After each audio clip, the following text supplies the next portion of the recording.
میں تو اپنا ماضی ہوں، خوشی یہ ہے کہ یہ میرا مستقبل ہے۔ اور آپ کبھی سوچئے گا کہ پہلی جو پروردگار کی وحی ہے، جب وہ پہلی دفعہ میرے آقا سے خطاب کرنا چاہتے ہیں تو کچھ نہیں کہتے سوائے اس کے کہ اقرا، پڑھ۔ جاننے کے لیے پڑھنا ضروری ہے۔ جو پڑھتا نہیں وہ جانتا نہیں۔ یاد رکھیے گا کہ اس ملک میں نمایاں ہونے کے لیے تکبر اور غرور بہت،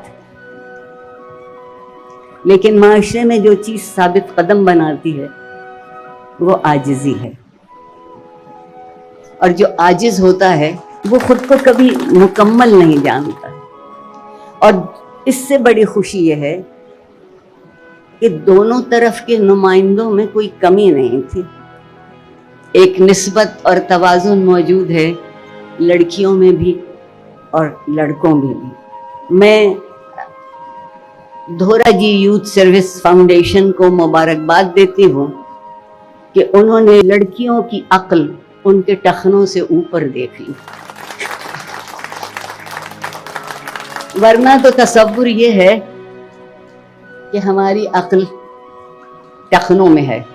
اور آپ سب سے معذرت کے ساتھ ایسے اصحاب سے میں ایک سوال پوچھتی ہوں کہ جب آپ کو دوسروں کی عقل ٹخنے میں نظر آ رہی ہے تو آپ کی اپنی عقل کہاں ہے؟ کیونکہ میرے خیال میں جس کی فکر اونچی ہوتی ہے وہ ٹخنے تو دیکھتا ہی نہیں، اس کو فکر نہیں ہے، اس کو اپنی نظر کو سامنے واضح طور پر مستقل چلتے جانا ہے۔ ایک بات آپ یہ بھی سمجھیں گے کہ ہم یہ سمجھتے ہیں کہ ہم نے اگر دوسرے کو پسپا کر دیا، دوسرے کو کمتر ٹھہرا دیا تو ہم بہت بڑے ہیں۔ خدا نہ خواستہ اگر آپ پر وہ کڑا وقت گزرتا ہے جب آپ اس ملک کے مذہبی رہنماؤں کو یا سیاسی رہنماؤں کو سن لیں تو وہ زبان بولتے ہیں جو صرف خدا کو زیب دیتی ہے۔ تکبر انسان کا حصہ ہو ہی نہیں سکتا۔ میں ہمیشہ کہتی ہوں اور آپ کو بھی آج بتا جاؤں گی کہ میرے 3 عشق ہیں، لیکن میں اپنے نوجوان ساتھی کو یہ بتانا چاہوں گی کہ جن کا ذکر انہوں نے کیا میں ان کی محبوبہ نہیں تھی، وہ میرے محبوب تھے، اور اس بات میں بڑا فرق ہو جاتا ہے۔ مجھ سے اکثر لوگ یہ بھی پوچھتے ہیں کہ آپ جنرل ضیاء الحق کو اپنا محبوب کیوں کہتے ہیں؟ میں نے ان سے کہا کہ ایک دفعہ کوئی سی بھی اردو غزل ذرا غور سے پڑھ لیجئے گا۔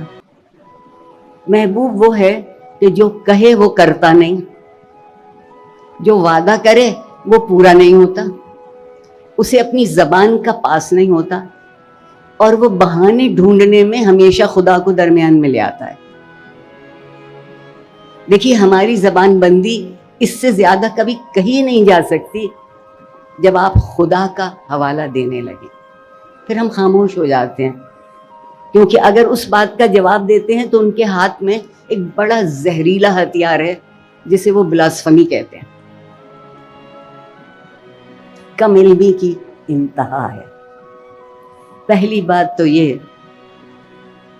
کہ ہم میرے خدا اور میرے رسول اور تمام اکابرین اس مرحلے سے بالکل جدا ہیں،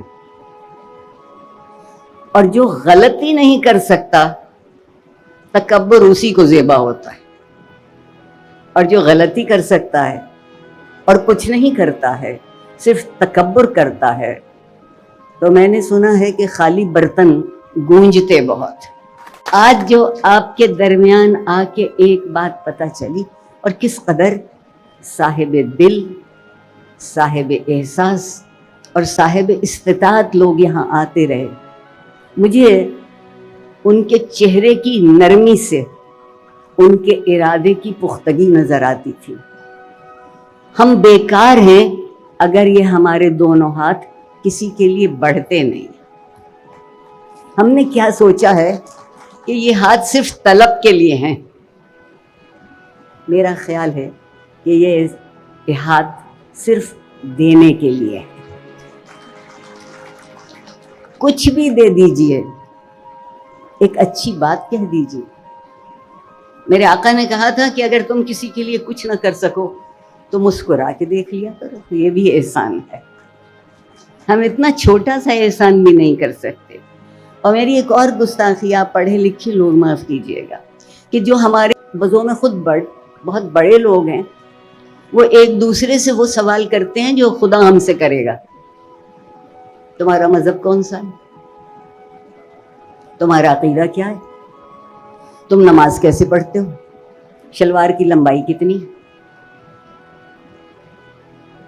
اب یقین مانیے مجھے ڈر بھی لگتا ہے مگر ہنسی آتی ہے کہ کیا پروردگار کسی یونیفارم کا پابند ہے؟ اس نے کہا تھا کہ تمہارا صرف ایک لباس ہونا چاہیے، کہ تم اپنے لیے ایک مالک تسلیم کرو اور اس مالک کی خدمت اس طرح کرو کہ تم صرف مخلوق کی خدمت کر سکتے ہو۔ جو مخلوق کی خدمت کرتا ہے دراصل وہ خالق کی خدمت کرتا ہے۔